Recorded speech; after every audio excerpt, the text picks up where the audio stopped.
Cars are rarely as crucial to their makers or buyers as this E-Class model is to Mercedes.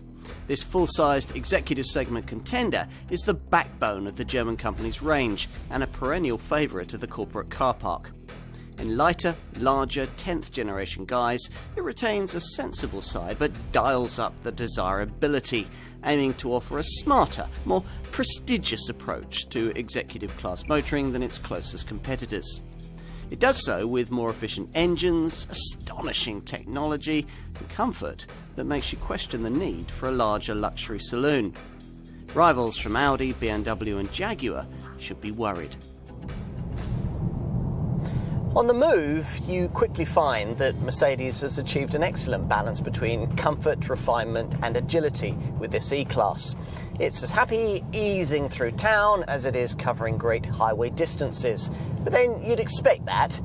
More surprising is how at home it feels on twistier roads, particularly if you've a model fitted with the impressive air body control pneumatic suspension that can be fine-tuned with the dynamic select driving modes controller. More technology is provided by the optional Drive Pilot system that, when activated, allows the car to pretty much drive itself at highway speeds, working with the adaptive cruise control and active steering systems to keep the E-Class rolling in its chosen lane at any selected speed of up to 130 miles an hour. Onto engines, and the key ones will be the two diesels that almost all buyers will want.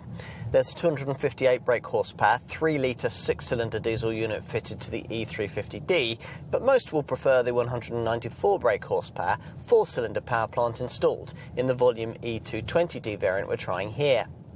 This all-new 2-litre engine is right up there with the best in class for refinement.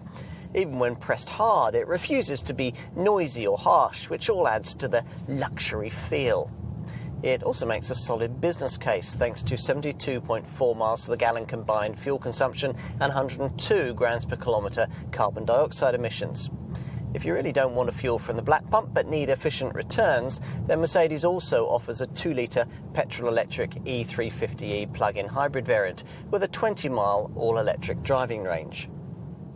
The looks and appearance of any car are subjective, but it's hard to argue against the assertion that this 10th generation E-Class is a very handsome machine. It's a touch larger than before, but you're more likely to notice the sportier, more confident demeanour and a more graceful sense of style borrowed from the larger S-Class model.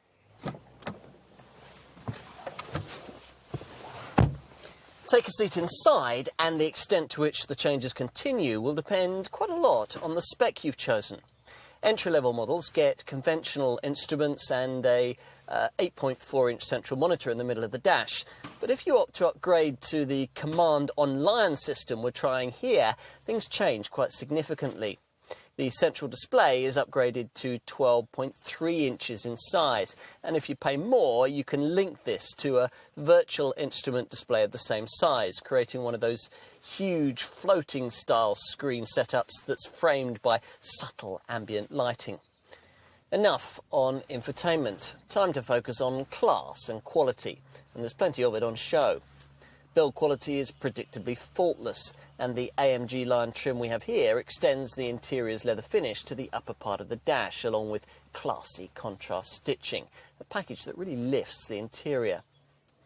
I have to mention the leather seats too. They're perfectly contoured and fitted around the driver to give ample comfort during long trips. Time to take a seat in the rear. Now, the first thing you find is more than ample space. No great surprise, given this E-Class model's popularity as an upmarket private hire vehicle. If the front passengers have their seats at the lower setting, you might find room for your feet slightly limited, but otherwise the rear footwells are big and broad. Let's move around to the boot, which gets this rather pointless automatic operation if you've opted for the keyless Go comfort package. With the lid up, we find the body side sloping in towards the bottom, which leaves a narrower entrance than you might expect. However, inside, the E-Class's 540-litre capacity is one of the largest in its class, matched only by the Jaguar XF. In summary, this is, in short, very much a 21st century full-sized executive sector conveyance, the kind of car that really does set fresh benchmarks in its segment. True, it's slightly more expensive than the competition. Also, there are rivals you could choose that would be more dynamically rewarding to drive, though as Mercedes well knows, that kind of thing doesn't tend to be prioritised by many likely buyers. Certainly, if you can see beyond these two issues, then what's on offer here is probably the ultimate statement of technology and luxury in this part of the market, and certainly a package good enough to leave you questioning the need to spend more on a larger S-Class model. The best or nothing was the slogan that Mercedes founder Gottlieb Daimler lived by. If it's yours too, then we think you'll like this car.